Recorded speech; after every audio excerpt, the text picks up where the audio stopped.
네, 뉴스 분석 함께할 세 분 소개합니다. 이두화 전 국회의원, 현근택 전 민주당 부대변인, 신성범 전 국회의원 나오셨습니다. 어서 오세요. 네, 오늘도 여권의 대권 소식부터 살펴볼까 합니다. 먼저 민주당 대선 후보들의 주말 동선부터 살펴볼까요? 민주당 후보들 충청권을 나란히 찾았습니다. 어떤지 한번 보고 이야기 나누시죠. 충청의 사회자 이재명이 대덕특구를 재창조 수준으로 변화시키기 위한 대전환을 반드시 추진하겠습니다. 충청은 대한민국의 중심이고 이제 대한민국은 한강의 기적에 이어서 금강의 기적을 이룰 때가 됐습니다. 네, 주말을 맞아서 이낙연, 이재명 두 후보 모두 나란히 충청을 찾았습니다. 이 충청권을 찾은 것도 이유가 있을 것 같아요. 민주당의 전국 순회 경선 투표가 이제 이틀 앞으로 다가왔는데 의미가 있죠? 전략적으로 아마 찾았을 것 같은데 어떤 의미가 있습니까? 네, 맞습니다. 첫 경선이 일단 충청도에서 시작되고요. 이제 충청권을 9월 4일에 이제 대전 충청부터 투표를 시작하는데 지금 결과 발표를 뭐 바로바로 하는 건 아니고요. 충청권 다 하고 그다음에 대구 경북하고 강원 합쳐서 이제 9월 10일 날 발표하게 돼 있습니다. 네. 그렇다 보니까 충청권에서 과연 어떤 정도를 득표하느냐. 뭐 이재명 후보 입장에서는 과반 득표가 목표일 것이고 이낙연 후보 입장에서는 유의미하게 동등한 투표를 가져가는 게 목표일 걸로 보고 있고요. 지금 이재명 후보가 이제 충청의 사유를 굉장히 강조하고 있어요. 장인어른 고향이 충주입니다. 장인어른 고향이 충주인데 충청도라는 말이 이제 충주하고 청주를 합친 말이거든요. 그러다 보니까 이제 연고를 강조하고 있는데 지금 이제 충청권에 주자했던 양승조 지사가 어찌 보면 이제 컷오프 되면서 충청권을 대표하는 주자가 지금 민주당 내 없는 상황이에요. 그러다 보니까 충청권의 민심을 잡기 위해서 경쟁하고 있는데 공약은 사실 거의 비슷합니다. 네. 행정수도 이전하자. 그다음에 충청권의 뭐 지역균형 발전이라든지 뭐 이런 걸 하고 있어서 아마 제가 보기에는 뭐 가장 큰 관건은 이제 과반 투표를 하느냐 안 하느냐 이제 그 부분이 될 것 같습니다. 네, 우리 현근택 변호사님께서는 지금 현재 또 이재명 후보의 캠프에서 또 대변인직을 맡고 계신다는 점을 우리 시청자 여러분께서 아시면서 이렇게 들으시면 아마 더 잘 공정하게 들으실 수 있지 않을까 네. 해서 설명을 먼저 드리고 가겠습니다. 네, 충청으로 가는 이유는 전국 순회 경선의 처음 시작이 바로 그 지역이기 때문일 겁니다. 여기서 어느 정도의 득표를 하느냐에 따라서 향후 판세가 어찌 될지 좀 좌우될까 이런 분석들이 나오고 있고요.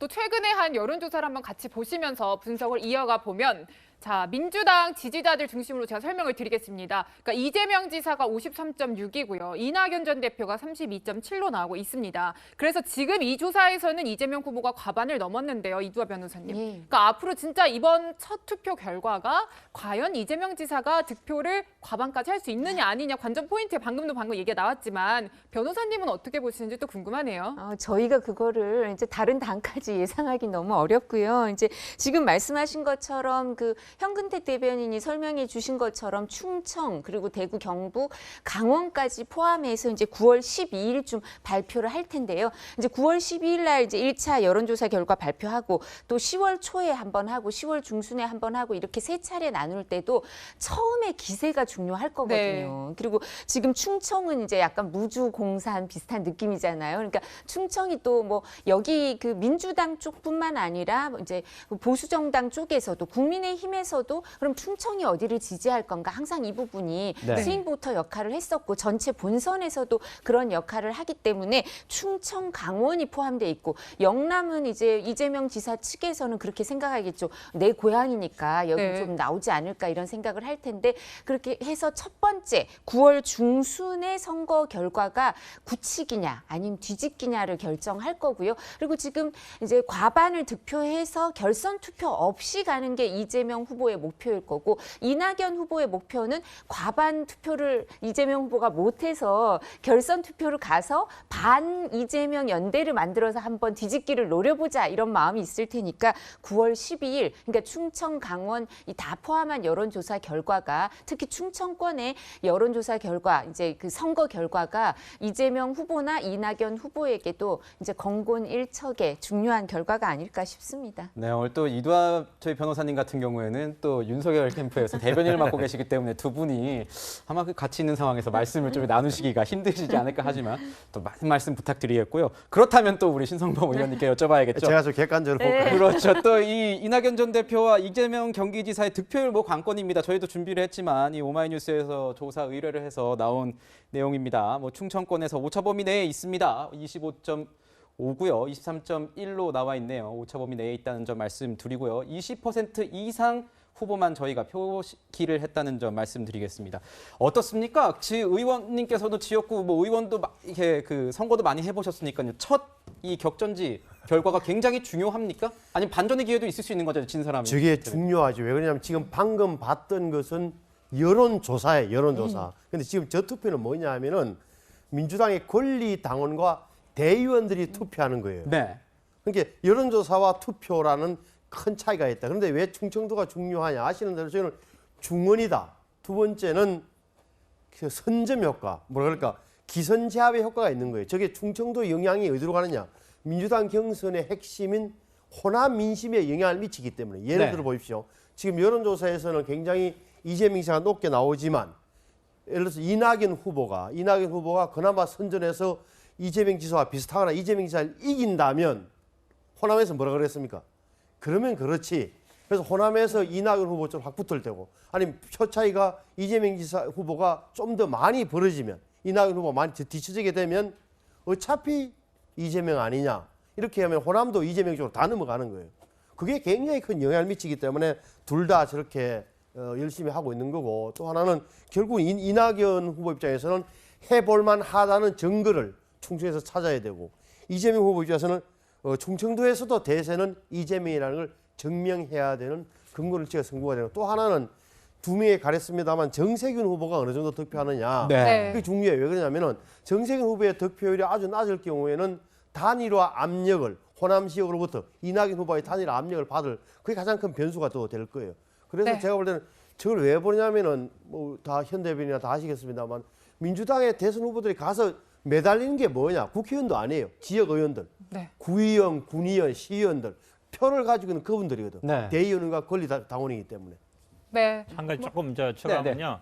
지금 사실은 당원하고 대의원만 하는 게 아니고 선거인단 모집을 하거든요. 그렇습니다. 네. 당원, 대의원이 한 80만 되는데 그렇습니다. 당원도 한 표고 대의원도 한 표예요. 네. 그냥 일반 당대표 뽑을 때는 대의원 한 표가 당원 60표 가치가 있는데 1인 1표입니다. 네. 무조건 1인 1표고 선거인단이랑 당원 합치면 지금 한 180만 정도 되거든요. 180. 그러니까 일반 선거인단이 한 100만 들어온 거예요. 네. 당원이 한 80만 있고 3차 모집하면 아마 조금 더 들어올 걸로 보는데 네. 그래서 지금 말씀하신 것처럼 예전에는 국회의원이 가면 다 당원들 다 따라갔어요. 근데 요즘은 안 그렇습니다. 요즘 다 모바일로 하기 때문에 예전처럼 막 오더가 내리는 상황이 아니라 네. 지역 주민들 그다음에 특히 지역 언론과의 어떤 접촉 굉장히 네. 중요시해서 네. 아마 대부분 가면은 지역 언론 간담회 열고 뭐 공약 발표하고 거의 정해진 순서로 그렇게 하고 있습니다. 네, 그래서 이재명 후보와 이낙연 후보가 어디에 더 중점을 두고 이렇게 유세를 펼치는지가 나눠지고 있다고는 들었습니다. 이재명 후보 같은 경우에는 이 일반 당원들에게, 일반 시민들에게, 선거인단에게 많이 어필을 하려고 하고 있고 이낙연 후보 같은 경우에는 워낙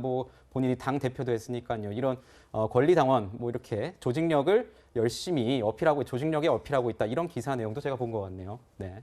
네, 이 투표가 가까워질수록 이재명 지사와 이낙연 전 대표 간의 신경전은 사사건건 여러 가지 진행이 되고 있습니다. 이번에도 펼쳐진 명락대전 TV 토론회에서 볼 수 있었는데요. 이번에는 어떤 사안으로 얘기가 나왔는지 한번 저희가 영상 준비했습니다.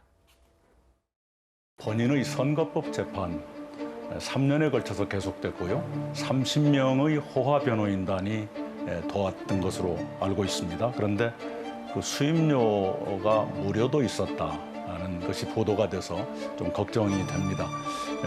캠프에 따르면 그 수임료는 이재명 후보 사비로 1억 원 안 되는 돈을 썼다 이렇게 돼 있는데 그게 맞습니까? 제 개인 사생활에 관한 것이어서 구체적으로 말씀드리는 것은 적절치 않는 것 같습니다. 아니 그건 사비라면 본인이 아실 거고 확인해 주시는 게 좋을 것 같은데요. 지금 당장 구체적 금액을 제가 계산하기는 어려운데요. 제 1심, 2심, 3심이 여섯 꽤 많이 들어갔습니다. 확인을 거부하시는 것으로 받아들이겠습니다. 그다음에 네. 네, 같이 이제 보셨는데, 그러니까 좀 정리를 해드리자면, 그러니까 선거법 위반으로 이제 기소됐던 이재명 후보의 변호인단에 여러 명의 한 30여 명 정도 되는 변호인단이 있었는데 그 중에서 몇몇이 무료로 변론을 했다라고 하고 그게 청탁금지법 위반의 소지가 있다라는 얘기예요. 변호사님 어떻게 예. 좀 보고 계십니까?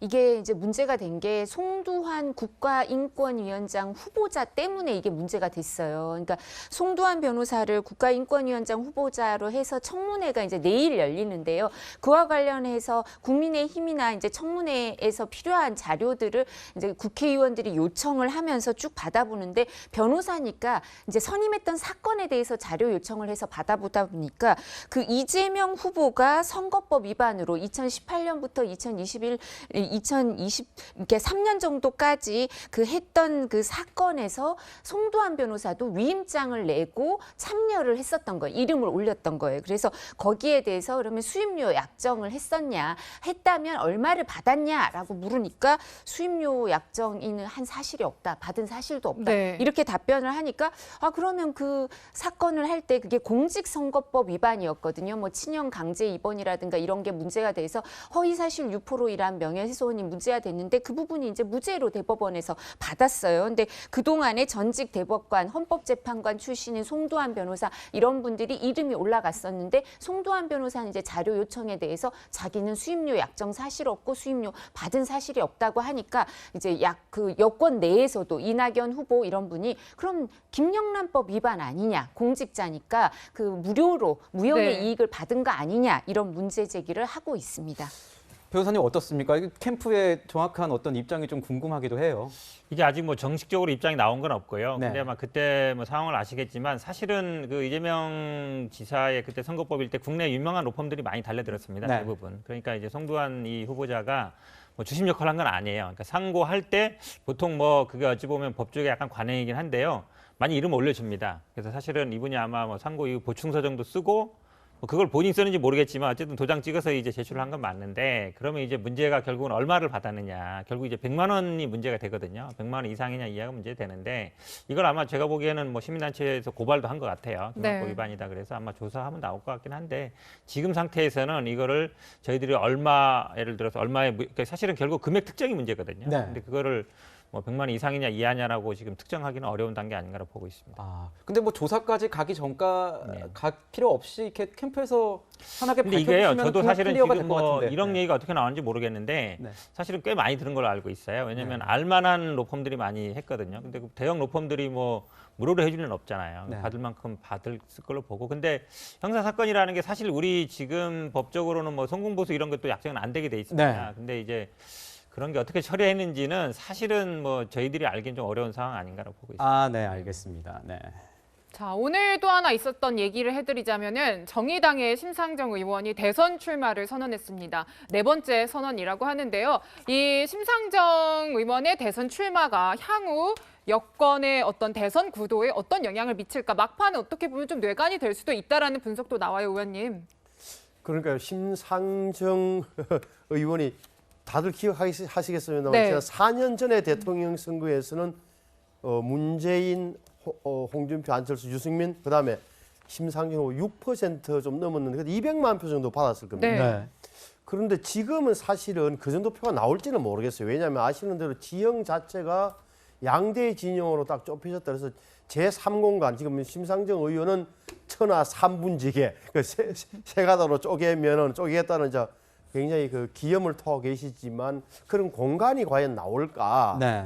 라는 부분이 하나 있는 거고. 그러니까 지금 안철수 국민의당 후보까지도 국민의당 대표까지도 포기한 그 빈 공간이 돼버린 그런 건데 과연 그걸 차지할 수 있을까 생각이 들고 또 하나는 정의당의 기세나 지지도가 옛날 같지 않다는 점은 분명해요. 그럼에도 불구하고 아마 작은 공간에 있을 거라는 것도 맞는데 저렇게 되면 이제 결국은 끝까지 민주당과의 단일화는 없다는 걸로 끝까지 밀어붙일 수 있을까? 본인은 굉장히 정의당과 본인의 의지는 강할 텐데 정권 연장이냐, 정권 재창출이냐, 정권 교체냐는 이 대목에서 끝까지 스탠스를 입장을 고수할 수 있을까 잘 모르겠어요. 또 하나 이제 안철수 네. 국민의당 대표까지도 만약 출마하게 된다면 네. 서로 선택이 어떻게 될지 저는 지금은 뭐 장담할 수 없는 거다. 다만 민주당으로서는 굉장히 박빙의 승부에서 5% 네. 이상을 가져갈 수 있는 후보의 등장은 흔쾌한 일은 아니죠. 네, 지금까지 민주당 이 경선 투표를 앞두고 여권 주자들의 전략적 움직임 하나하나 분석해봤습니다. 네.